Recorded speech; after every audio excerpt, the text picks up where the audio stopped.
1242. április 5-én vívták meg a Csutta csatát, mely ütközetben Alexander Nyeszkij novgorodi fejedelem legyőzte a német lovagrend, a kartestvérek rendje és Dánia által küldött keresztes hadsereget.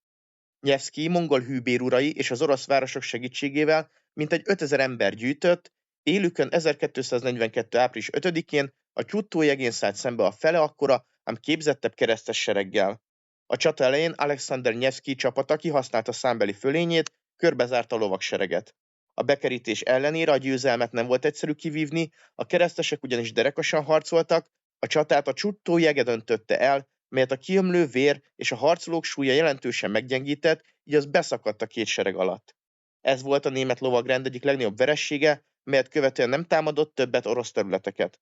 Oroszország történelme legnagyobb győzelmei között tartja számon a Csutta végcsatát, melynek a második világháború idején jelentős szerepe volt a német ellenes szovjet propagandában is.